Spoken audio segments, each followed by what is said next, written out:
Brilliant. Welcome. How incredible to have a full room. We know that your time is precious at COP, so thank you for being here for the most important panel of COP. And I don't say that because I am moderating. I say that because finally, food is at the top of the table of COP. I didn't come up with that terrible pun, but I do want to say it again because it is so important. Food is finally at the top of the table of the COP discussion.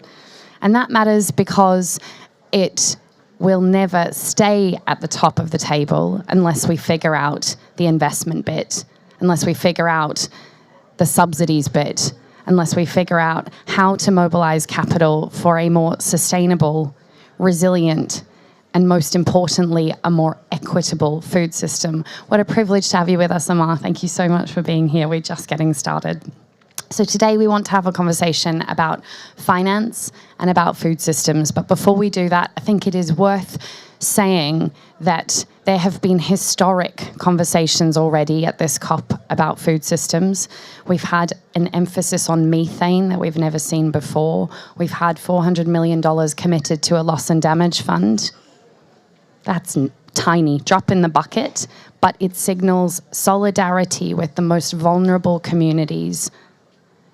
And the most vulnerable communities tend to live in rural areas that are deeply exposed to climate change.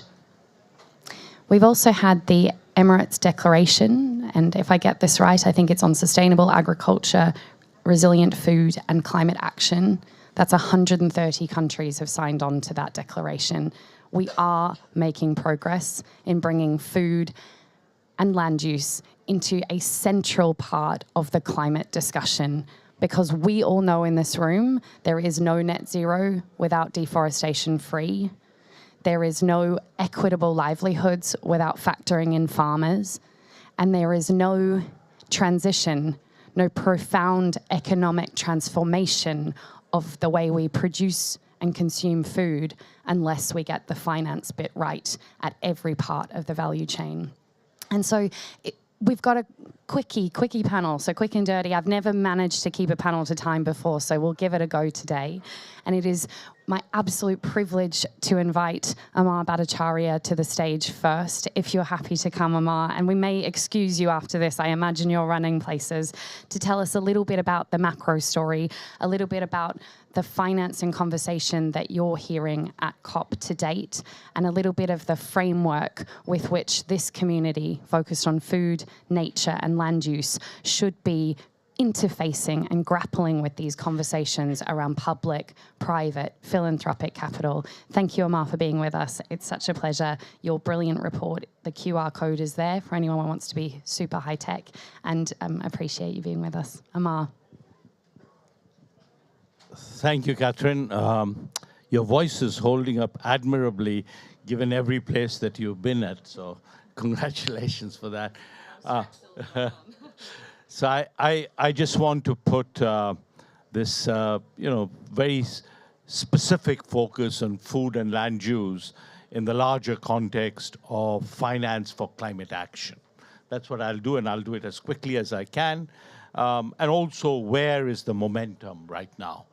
So if you look at simple fact, which is climate and nature are absolutely intricately woven, and I'm sure that Naoko will make that clearer than I ever could.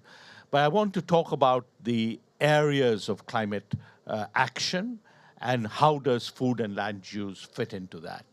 Because I do believe food and land use is mitigation, adaptation, nature, and development all rolled into one. So if you think about the big numbers, we argue in the report that we prepared, we need about 2.4 trillion per annum per year, to support climate action. And that breaks down roughly into the big elements. The first is energy transition, both in terms of the supply of energy and in the use of energy, about 1.5 trillion.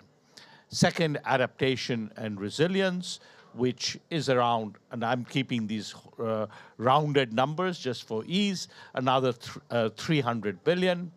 Loss and damage, about 300 billion. And then the natural capital agenda, which breaks down into conservation and biodiversity, food and land use, and also changes that are necessary in behavior to be able to get where we need to go. And that also adds up to about another 300 billion. So these are the buckets of finance, and where is the money going to come from to finance these very large sums that are necessary. And I want to particularly focus on the dimension of food and land use. So much of food and land use expenditure has to come from domestic resources. And so we have to focus very strongly on strengthening domestic resources, both public and private, and that means tax capacity. It means another area where Catherine has been very focused on, which is domestic finance.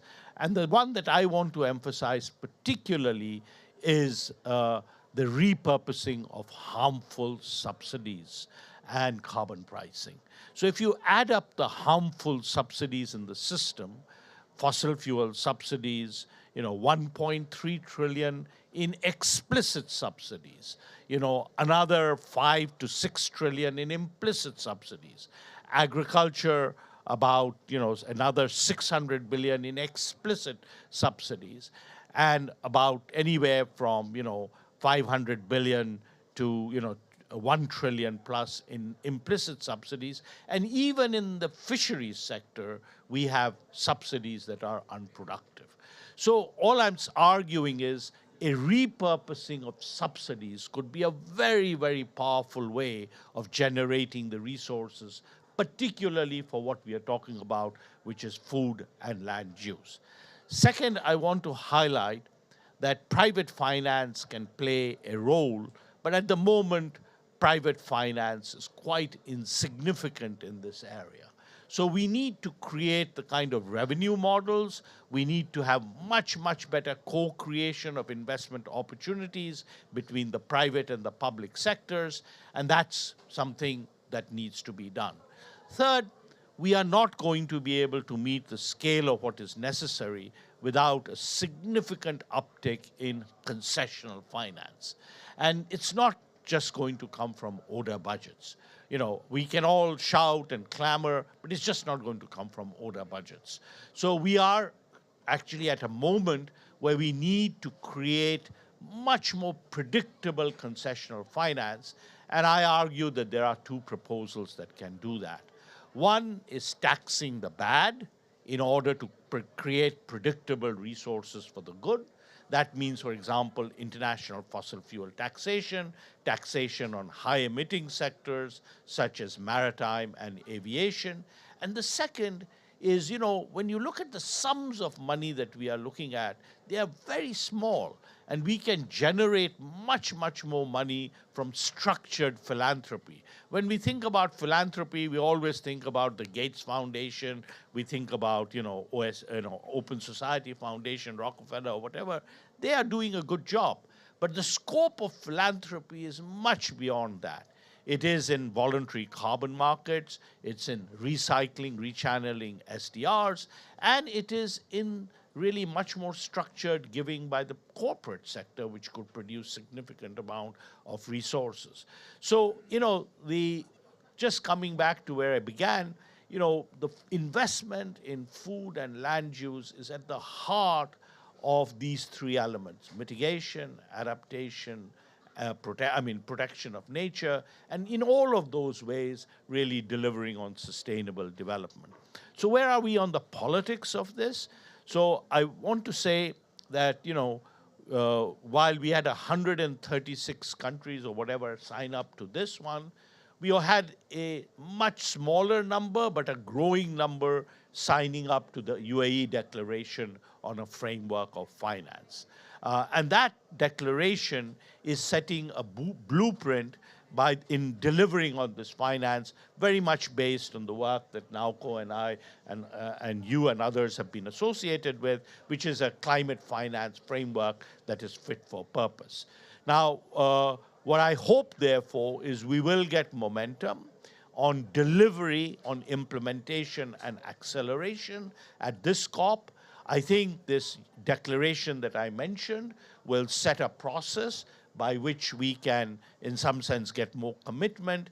And the discussions around climate finance, that are coming up in terms of this new collective quantified goal, we have to bring it back to the reality of finance for what?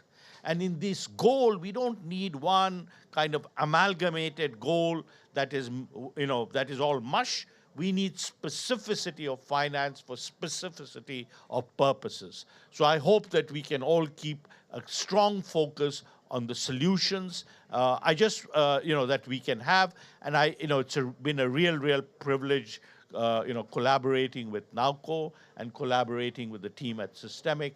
So I will stay for a little while, Kat, but you can excuse me. Thank you.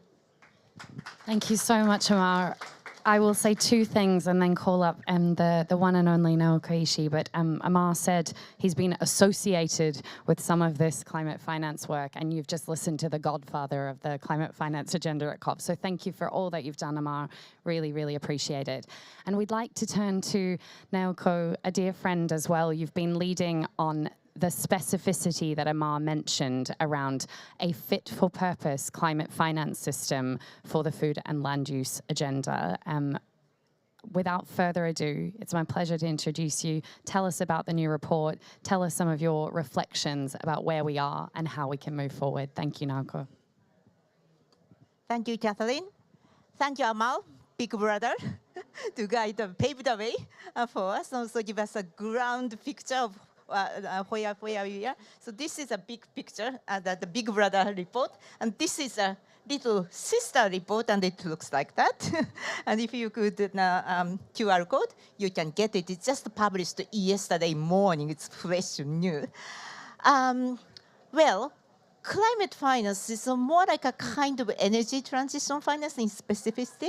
And we in the community working for the food system or natural capital really feel that we need to go a little deeper, that how we can do that and, to get the finance for nature and get the finance for food system transformation. And if we just go back to the science, I assume everybody in this room is kind of familiar with the planetary boundary concept. So we already have now stepped out of the 6 of 9 planetary boundaries. And then who made it? It's actually we, the human beings, and particularly our current economic system. And it's not just a climate system, but with the biodiversity system, the water, the land, and the soil, and the air, and the ocean. We have already stepped out of those boundaries. And the food system, as you know more than anybody else, is quite responsible for this stepping out of planetary boundaries. So if you do it, food system transformation, the land use right,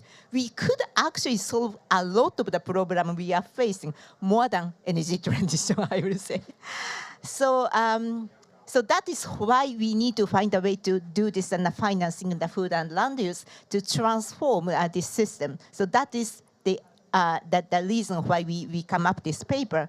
And there are, I think that many of you have been already doing some extraordinary, exciting work on the natural nature-based solution, the innovative financing thing, but you may be also struggling to how to achieve the scale of that, how those small, innovative the products do really adapt to the changing the system. That may be the struggle I think I do also see, I myself. So that then in order to really get over that kind of a situation and get out of this fragmentation of great projects in isolation, I think there are 3 things I think we should do together, and that's actually already in it. That the macro picture, the very broad picture, why we are struggling so much to get the finance into the nature space is because the current economic system, including financial system, doesn't value the capital, natural capital. It doesn't really account for the true value of the natural capital. If we are able to change the metrics of those economics and the finance to put the monetary value of the natural capital, it will actually change a lot Of course, the end goal is that how we can actually set up the asset class, the new asset class for natural capital. So that's the end goal, and towards that, the big macro picture, accounting, natural capital accounting is one, but also that the SBTN, science-based target for nature, the TNFD, those are kind of the specific building blocks to get us to the macro picture. It's not kind of creating the good condition on the ground. But the second bucket, that which may be much closer to your day-to-day job, is that the natural capital is actually has an inherent risk. It may not be that the energy transition risk, but the nature is so location specific. It has a quite a different risk from space to space, species to species, that the industry you are dealing with. So we need a significant de-risking the scheme, which I think that Catherine has been working so hard. That so this how to really de-risk with this natural capital is a big thing, and in this report, we put several ideas. You can take a look at it. But the natural capital is not only risk. It should be the opportunity to invest. So how you can really create a business investment opportunity. So that's why this value chain approach and how to create agents along the value chain and create the business, investable business opportunity. So the value chain approach is something we can work on the ground. So this is more like a project-based solution type. The last recommendation for you is, in addition to this macro and micro, we still need to find a way to those financial products be useful to drive the transition. And when we talk about the transition, we hear that now these days, several African countries like Ghana country package, maybe Brazil country package, they are thinking that how we can help the country transition and putting the natural capital or the food system at the kind of heart of the core of that transition. Why this country package is important? Because we need a policy, institutional change to support those transitions. So that's why this country package also is very, very helpful to bring us together and to really steer the way to the much bigger picture. So, and on top of everything, transition has to be just, equitable, inclusive, and fair. So from that point of view, investing in nature is a great story, because who is holding those natural capital? It's smallholder farmers. It's a local community and the indigenous people and the fishermen's community. So if we were able to get the funding to those people who are safeguarding those global commons on behalf of us, I think that there is really a good story to drive and to bring just transition and for the sake of people and planet. Thank you so much.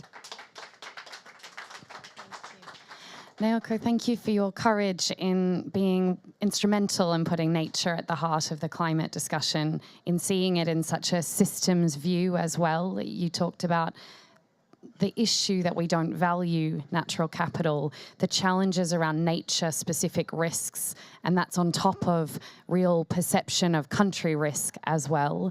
And then, of course, you flipped it over and said, we're looking at business models, business opportunities, and taking a reformed approach or a reimagined approach to value chain innovation and investment.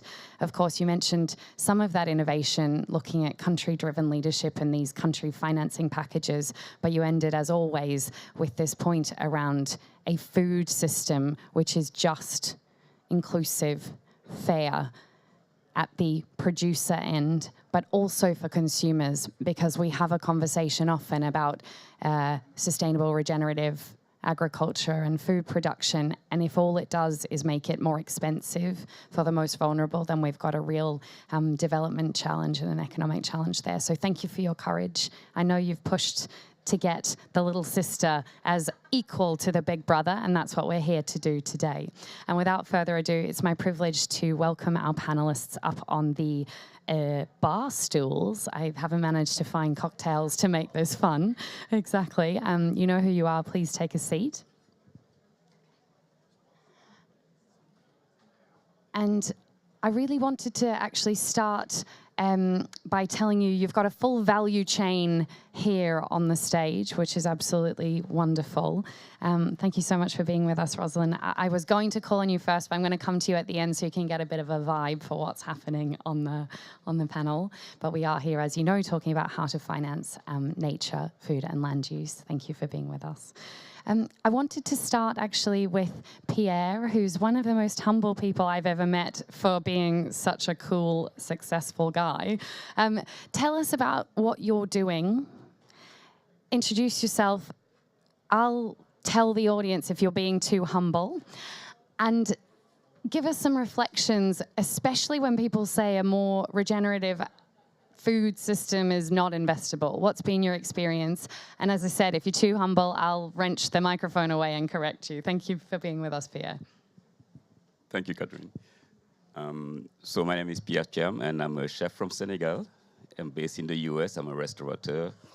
And as a restaurateur, I find my inspiration in the food from West Africa. And that quest for the past 3 decades had led me to not only opening restaurants, but seeing opportunities in ingredients, because as I'm writing my cookbooks, I have to think of substitutions for ingredients because they're not accessible to the market. So instead of finding substitutions, why not bring those ingredients to the markets? And in that path, being selective in choosing ingredients that are climate smart, that are also bringing economic opportunities for those people who have brought these ingredients to us, the smallholder farmers. So this is what I'm doing. So eventually that led to starting a company called Yolele, a CPG company, which is bringing an ancient crops called fonio. Fonio is known to be the oldest cultivated grain in Africa, and it's been around for over 5,000 years. It's drought resistant. It grows in the Sahel region, so it's very, very nutritious. And so we had to figure out the value chain from the small first community to the shelves of supermarkets in the United States, Whole Foods and Targets, etc. And that's what we did in the past 5 years, which was something all the naysayers were saying it's not going to happen. No one is interested in African ingredients. And we were able to figure out this, create a demand for it by creating a brand and making it, telling the story and making it attractive. So today we are distributed in over 3,000 supermarkets. We have a diversity of products around fonio. We even have a snack category with our fonio chips, different flavored, inspired by West African cuisine. And we entered other industries by introducing the grain to the brewery industry. So now you have fonio beer that are being made in the US, in the UK, soon in Copenhagen. So that's like the kind of a story that we think can be duplicated with other underutilized crops that are grown in Africa. Is that humble enough? Thanks. Who's had some of these fonio chips? I haven't had the fonio beer yet, and I could have done that for the bar, but anyone had the fonio chips? They're fab. There's some at the fad stand around the corner, so... Go get them after. Exactly right. And I might go up the value chain then and ask Lisa, dear friend, and another courageous person really putting climate and agriculture, land use, nature together. Lisa, introduce yourself. Tell us a bit about your opportunity mindset, because I know you've got something big to launch and announce today. You heard it here first, everyone. So over to you, Lisa. Yeah, so Lisa Junassi, I'm Managing Director, Sustainable Finance at ADM Capital. But I, in 2006, established a foundation for ADM Capital Foundation. And the focus was really the hairy underbelly of the Asian growth story. So looking at all the challenges that Asia face as a result of rapid growth.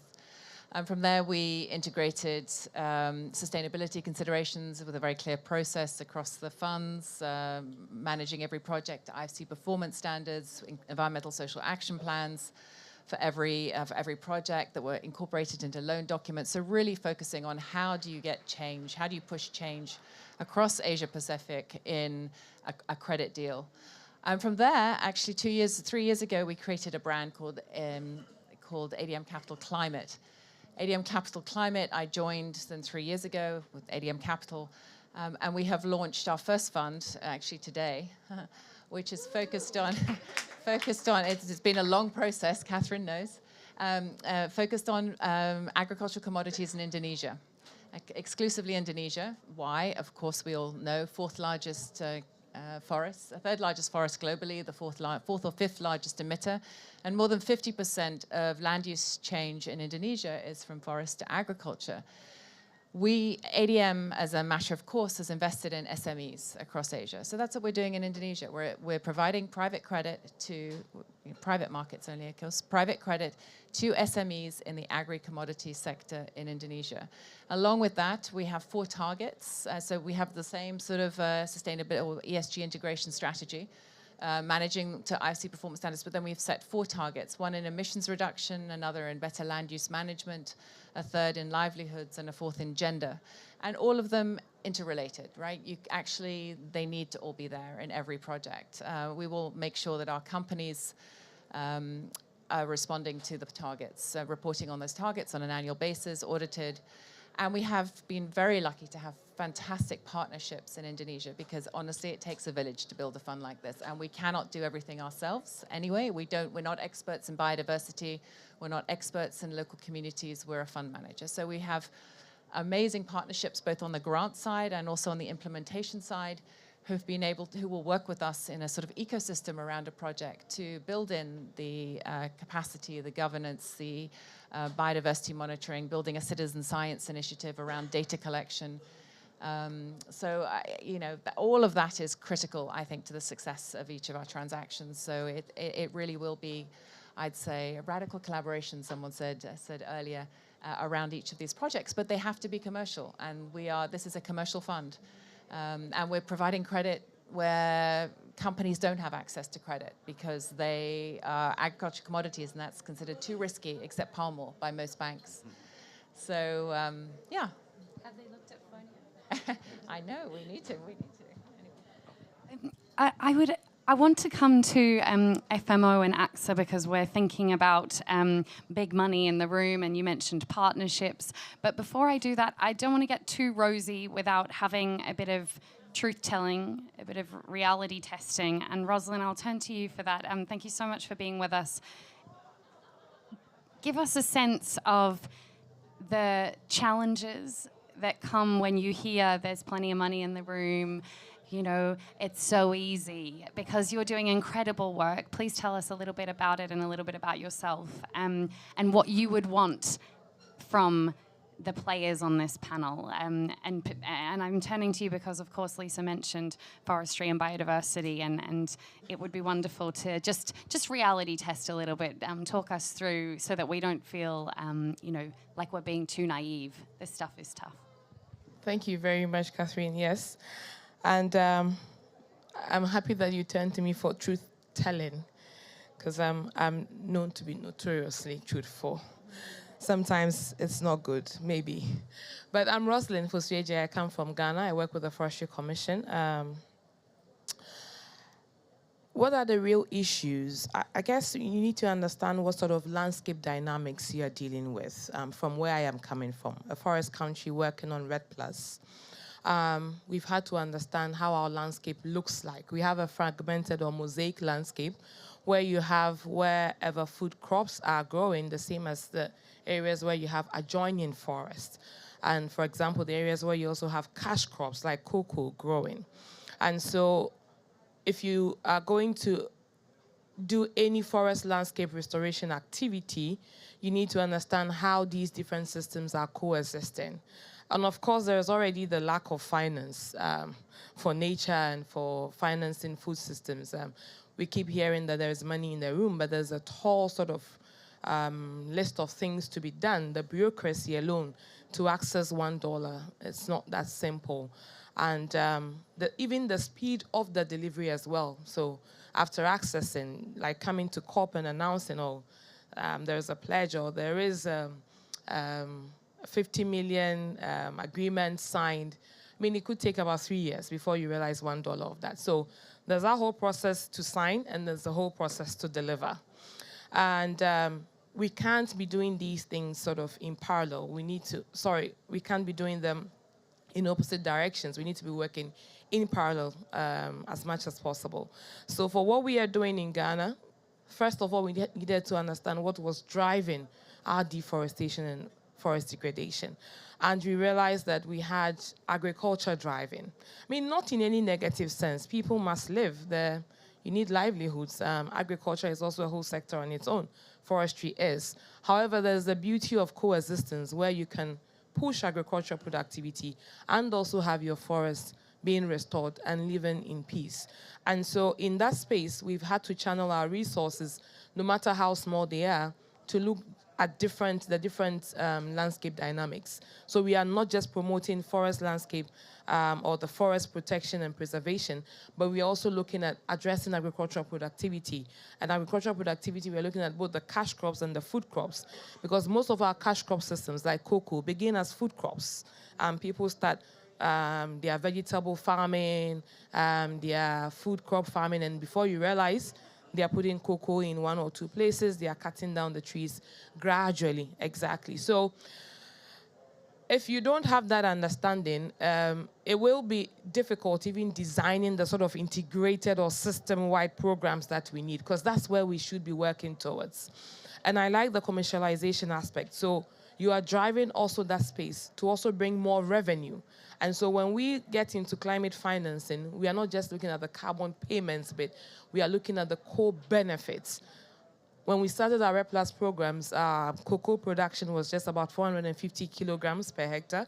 Now we are within 700, 800. For some farms, it's like 1,000. This is direct money to the pocket of farmers. And those same farmers are diversifying their income sources. Some are being promoted for vegetable farming. Some are even doing off-farm activities like baking, like soap making, particularly the women who form the majority of our farmers in our landscapes. And then at the same time, you have pots of monies that also help you look at biodiversity conservation and protection. So it's a whole system for us back home. And if you don't have that sort of architecture, you're not really going to get this money that is so always being pledged on different platforms to come in. And it's actually very tall order to get those funds to come in. So the very little you have, look at the system, where you can plug in, and how those plugins can also build a commercial system for you to leverage private sector funding, which is very, very important, because if you have private sector engaging, for example, in the cocoa value chain, it is a multi-billion industry. What else can you do that becomes attractive to them? Because the sustainability of the cocoa bean is of essence to them.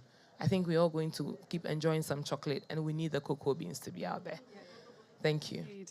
Well, you've got some multi-billions, I think, to your right. But before I... no, don't worry, Eric, you're not on the spot. But I just quickly wanted to check. We've got a kind of systems theme coming through here. It's not just one thing, it's multiple things. And Chef Pierre, just quickly checking, you looked like you were almost wanting to have a two-hander. So just quickly, some reactions to Rosalind, and then we'll come down the end. Well, I totally agree with her, and that's truth-telling indeed. This is, it sounded like I'm telling you a success story, but it really is not as easy when you think of the small farmers and creating a food system that would take it from them all the way to the market. There's so many challenges. The small farmers need to get some investment. They need to be investing in those communities. Those crops need to be investing in research on those crops. So all those things are not coming to us, and we have to be creative on figuring it out. And like she said, we hear those pledges, but this is like something that we don't really see how to access to.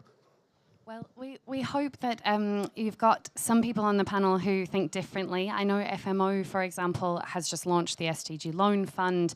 Again, also, that took a very long time. And this process of time, I want to keep that in our mind, because saying something and waiting 5 years to get any capital flowing is not just a matter of frustration and trust. It can be a matter of crop failure, of livelihoods, and we should hold that in our minds. But Carrie, tell us about what FMO is doing in this space and how you grapple with some of these challenges, particularly given the profile of where FMO is lending and the type of partnerships, as Lisa mentioned, that you come into. Yeah, thank you. So FMO is the Dutch Development Bank, and we've existed for more than 50 years. And we focus on 3 sectors, and you'll recognize all of them back in the land use field, which is energy, food, agriculture, food and water, including forestry, and in financial institutions. And we work in lower income countries globally, more or less. And I want to come to 2 points, and you just mentioned partners. So I want to talk first about the value and the importance of partnership and in the value chain of how you work. And the second is in FMO's strategy, a new strategy we published last year, it talks about pioneer, develop, scale. And so I want to go back to those 2 topics. When I talk about partnerships, I just want to point out that FMO lends to investments locally. And for example, we lent to a cocoa bean processor in Cote d'Ivoire with a loan for solar that was basically processing from 150 smallholder farmers. And I think we can't underestimate bringing standards and impact requirements, et cetera, to every part of the value chain, right? So they also play a role. Companies who are aggregating, who are supporting smallholder farmers. And for us, it's one way of working toward the improvement of the lives of smallholder farmers. If we talk about other areas, so the pioneer, develop, scale, we have several facilities that are blended finance facilities, and blended finance gets a lot of mystery around it, but really it's just about finding the right partners. Well, first I would say identifying the problem that you want to solve, and then finding the right partners to do it. So in the case, we have one fund called the Dutch Fund for Climate and Development, which is a fund actually funded by the EU and the Dutch government. And it's focusing on financing resilience, adaptation, resilience, and mitigation in agriculture and forestry where we work. And it takes what they call a landscape approach. So first of all, looking at a whole area and the ecosystem of what needs to be developed to make it work. But also special partners. So for example, we work with SNV and WWF, who are very present locally, know agriculture systems, et cetera, to identify investments. There's grant money to help make them bankable. And then the scaling comes from the financing after that from FMO and climate fund managers who's focusing on the water facility, and we're focusing on the land use. So you see a very special partnership and ecosystem there. Another is what we call mobilizing finance for forestry, and that's with UK government money behind FMO. And they basically have provided funding and slow capital basically for forestry financing to get that industry moving, including agroforestry. So also a very unique partnership, I would say. And then, you talk about the scaling, and this is quite interesting because, so we're not only going down to the bottom, but all the way to the top. And last week, indeed, we signed a 1.1 billion euro facility with Allianz, who is then supported with the MacArthur Foundation for a blended facility where they'll invest along with us. So they take our, 50 years of experience and add more money into it so we can bring more money into these markets. One last point is we also work with, we actually lend money to local financial institutions to on-lend to their customers. And I think this is a really important part of the organic and sustainable part of what we're doing, because it's often context-specific, location-specific, as was mentioned before, the nature-specific, the requirements, even culturally what's appropriate to do going ahead to mitigate and make it a just transition. And we believe that local financial institutions have a big role to play, and we also finance agriculture through our local financial institutions. Thank you so much, Carrie. And you mentioned scale, you mentioned partnerships, and I know we've got AXA in the room. We'd love to turn to you, Eric, to understand how, in the context of scale, you are looking at nature and biodiversity. You have been one of the pioneers in this space. And I can imagine it's frustrating sometimes to have these conversations where there's no context of the type of capital that you're managing and the fiduciary obligations and the regulatory context. What would help you to do more in this space as that mythical pension institutional type capital, as well as the insurance sector? Because I think you've been asked to talk about that too. Thank you. Well, thank you for not putting me on the spot. So I think we need to see AXA as an investor and as an insurer. So we do offer parametric, insurance, and this is something that we want to develop all throughout what we call the Global South, because products are different, because the risks are different. And we have a subsidiary which is called AXA Climate, which offers these various services. Then on the investment side, so everyone needs to understand what financing at scale is, which is basically your question, and how do we meet at scale the famous 2 trillion per year to manage, the climate transition. So 1.5 trillion was on renewables. So I think this is one particular theme or pillar that probably is going to be, that is manageable because you have large funds, large players around the world investing, and we are investing in a renewable project directly or through funds with partners.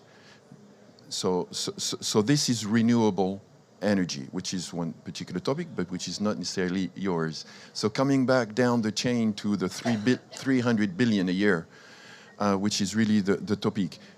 300 billion is a lot of money, but it's not that huge of amount of money, because and it shows. That's why you see all these crazy numbers, being announced by governments or coalitions, because there is a lot of money out there. The thing is now is how does the money actually flows to various projects. So we've been involved along with FMOs on impact funds.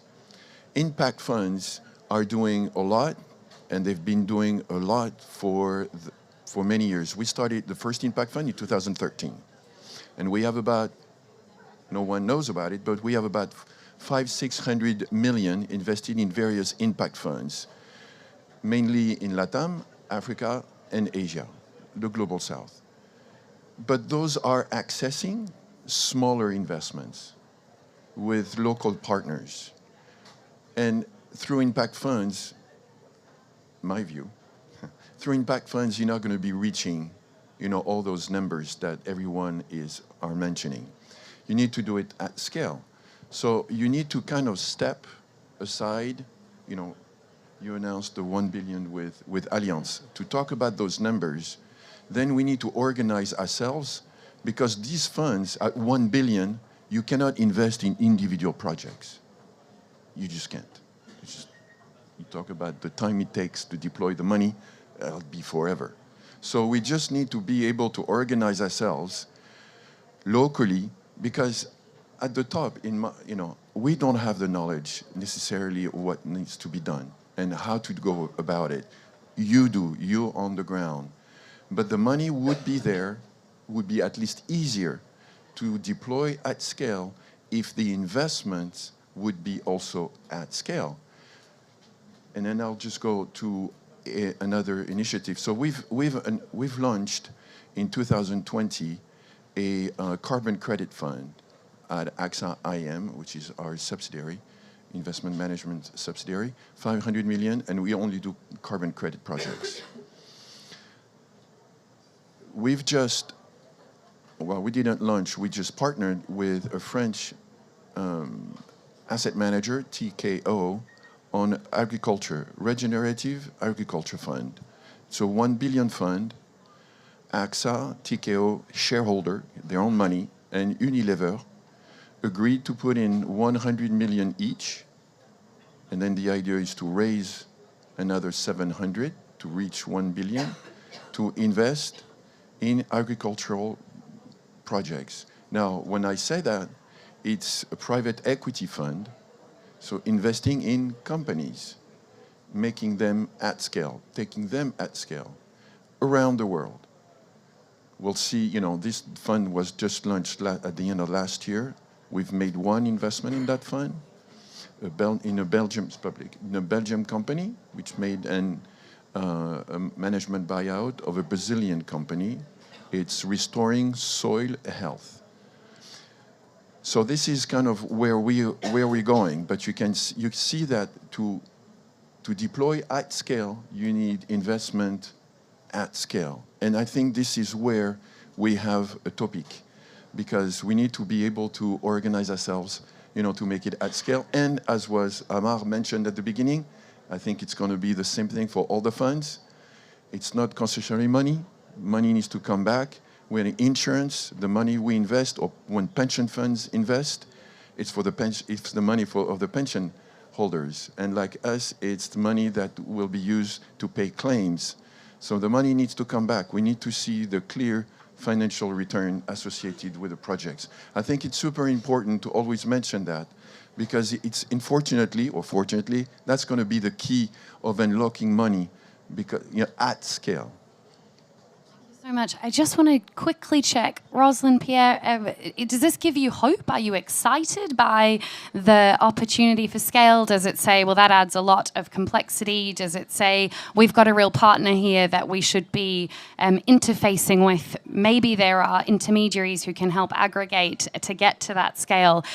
2 seconds. Does it give you hope, Rosalind? Pierre, does it give you hope? Any quick comments on that? And then I would like to turn to this scale issue around subsidies as well, because there's a system unlock that we might want to talk about with Dan. But Rosalind, hopeful or stressed by the requirements to get to scale? It does give hope, but I think the fundamental question is, why are we deploying these funds? We are deploying these funds because we have an emergency, and there's an urgency of action needed. But, so for example, who is drafting the processes for getting these funds? Is very important. Most of the times, you don't have the beneficiaries being part of that process. Of course, this is business, so somebody is developing their business somewhere. But the end user must be in that discussion if we really want to address the issue of the climate challenge that we are faced with. That's the point for me here. So there could be 1 billion pledges, whatever pledges, but if the process to access is not that simple to the beneficiary, we are just going to complicate the issues. And I think that's where we really need to find very quick solutions to. I've never come to COP meetings, for example, with a complimentary card, because I realize that when I go back, I normally don't use them. So when people ask me for my card, oh, you don't have a card, but you can easily just scan from my phone.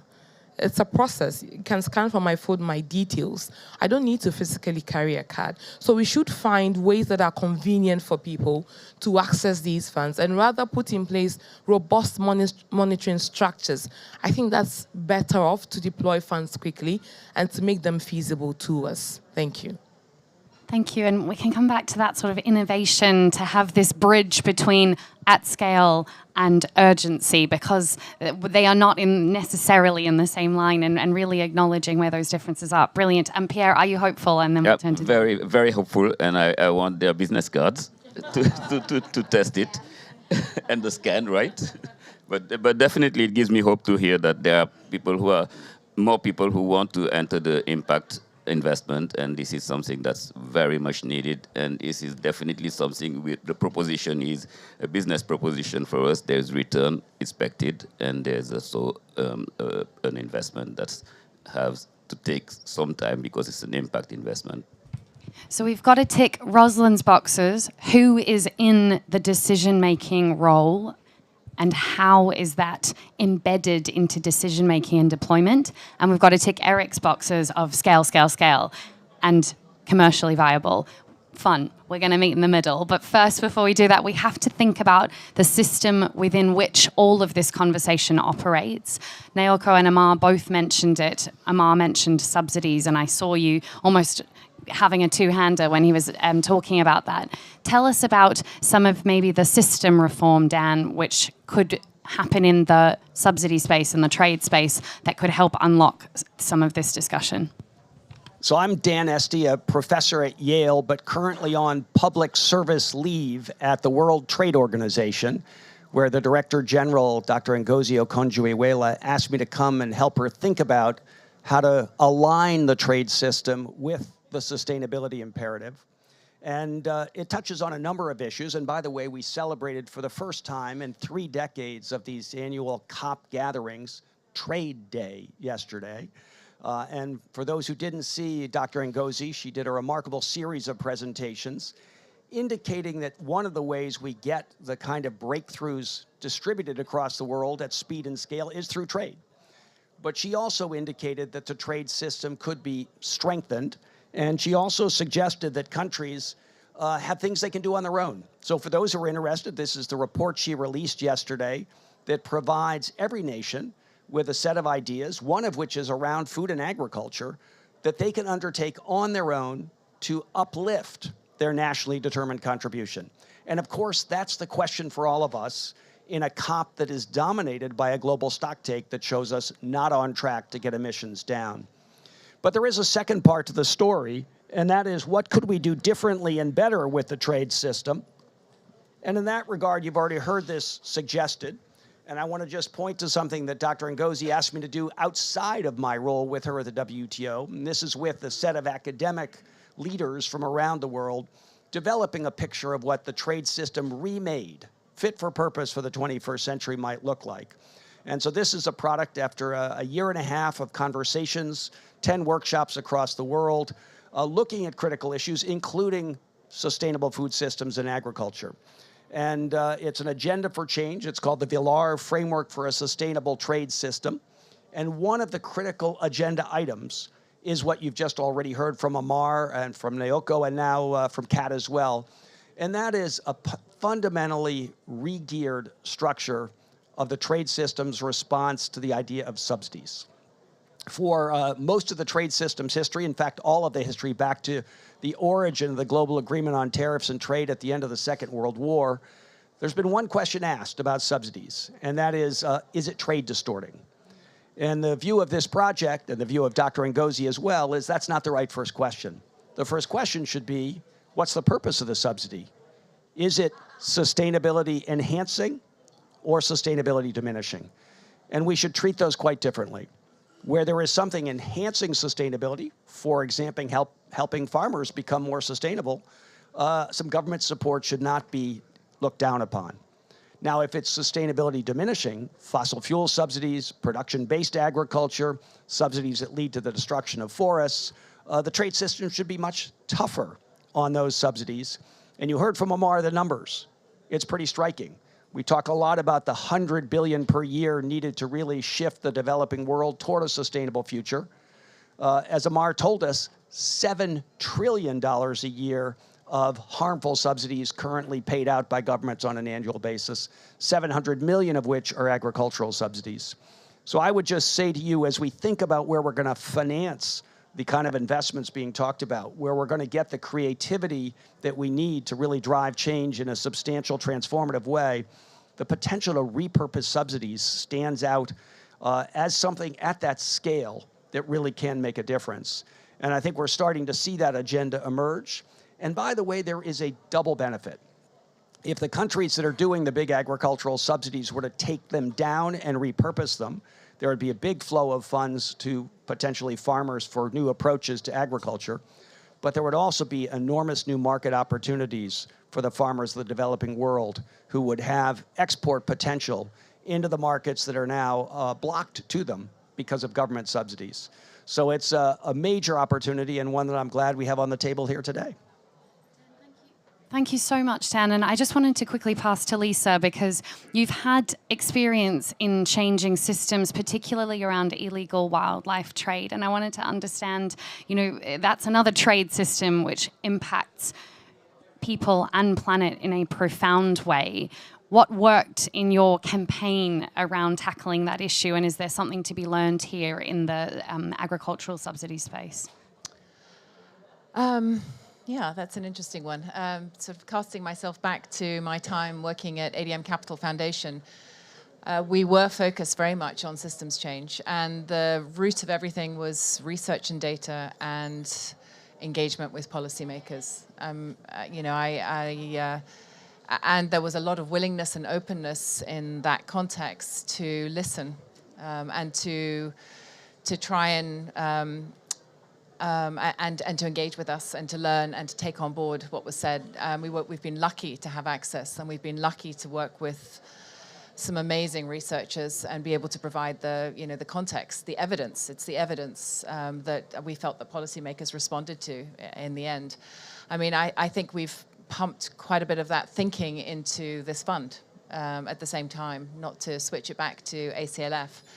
But again, it's a data and research and understanding the context. I think that's what you've heard, from other panelists also, the importance of understanding the context and working not in a vacuum, but with partners who are connected, whether it's the smallholder themselves or local academics, local government. It is that sort of partnership that's important to push systems change. And really this fund, it is a commercial fund, but it is, we hope, trying to push the same sort of systems change that we've worked on in other aspects, like the wildlife trade. Thank you so much, Lisa. Now we've got 4 minutes left. We've had a huge discussion and we've really touched on, project-specific innovation, entrepreneurship, and opportunities. We've touched upon the importance of integrating a voice that's typically not on these panels, these stages, writing these reports. We've talked about scale and the partnerships required to aggregate to get to a level that can unlock that institutional capital.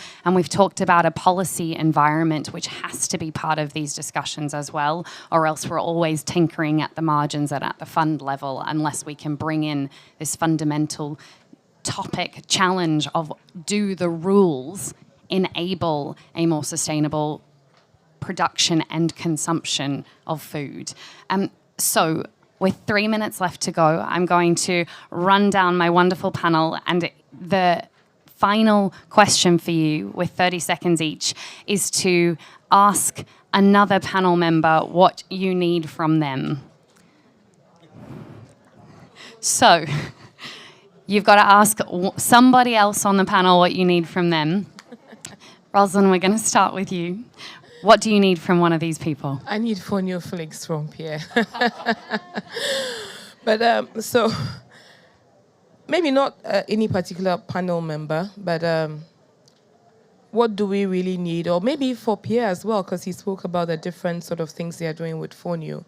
To think about the different kind of things we can do with other commodities. For example, Ghana exports almost all the cocoa beans. We are not adding value in country. There are other things that the cocoa pod itself can even do, the cocoa pulp itself. We have a Swiss company in Ghana producing fruit juice from the pulp. Just one company. It's amazing. I brought some to COP. So the question is, what can we do to also add value broadly to different sort of commodities that we are producing within our food systems? Thank you. Love that. Just because Dan might have to run out, you get to go next. What do you need from one other panel member or this room?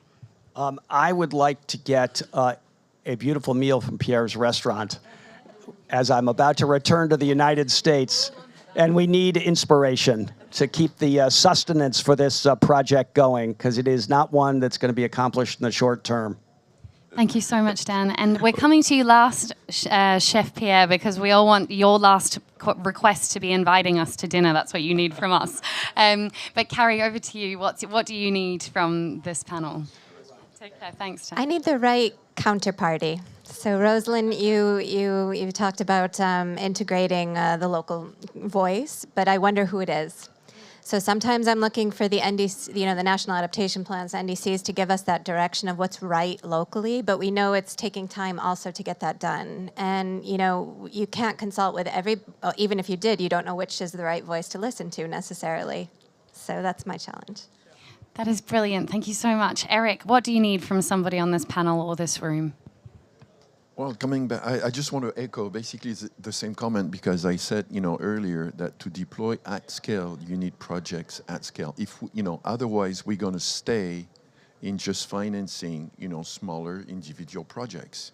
If that's the road that we want to follow, that's the right ecosystem. If we really want to deploy at scale, locally, you need to organize, if I may say, organize yourself to make those projects bigger, have a clear objective, have a clear business model, so that we can deploy our capital. That our own policymakers in our own individual countries are also pushing us to do. But we just need to make sure that we can therefore find opportunity at scale. So what I'm asking is, get together, talk to your governments, try to organize yourself at scale, so we have one individual in front, one organization in front, and then maybe, they can deploy locally. Thank you. Lisa, what do you need from someone else on this panel? money. So we keep hearing about the trillions, that are available, and the lack of pipeline, the lack of capital from the likes of all of us, really. And then at the same time, sort of the lack of pipeline. We are pipeline. We can be big. We have a significant pipeline of projects. I don't believe that there isn't one. We can show that we have a significant pipeline, but we need capital to be able to grow. Lisa's done the Jerry Maguire moment, show me the money, which is great. Naoka, we're going to bring you up. You have a request for one person on the panel, I'm sure, and then Pierre's going to invite us all to dinner. Well, I share a lot of struggle, but I really need to think that what are the actual steps to get the new asset class of natural capital. I still don't see it yet. So to have a pipeline, to have a capital, we still need to find a way to how to get the nature as an asset class. If anybody could really show us or work together that an actual step forward, that would be my dream. Brilliant. We should celebrate with your at your restaurant. Let's celebrate. Chef Pierre, thank you for being with us. The final word goes to you. What do you need from someone on this panel? I need a dinner invite, but what do you need? I have an invite for all of you. We're doing something called the Lost Crops Festival in end of June in Dakar, Senegal. And Okay, your calendar's out. Calendar's out. We need partners. And it's something that lostcropsfestival.org, you can go and connect to that. But the idea behind it is to really get all the stakeholders, you guys, nature, thinking together around these crops, around the community-centered approach, though. So the small farmers have to be part of the conversation, but we need also the researchers, we need the investors, we need the philanthropists, we need the governments, we need everyone to be together on this. And that's the vision behind this festival. What I need from Eric and Carrie is their business cards. Wonderful. Thank you all for being here with us today. What a brilliant, brilliant conversation. Please thank your panelists. Thanks to Alessia, because we wouldn't be here without her. The woman at the back, give us a wave. Thank you for organizing this. Finally, thanks to all of you for putting food at the top of the table. Go and share that message with the rest of COP. Thank you, thank you, thank you. And to the tech team, we wouldn't be here without you as well. Thanks.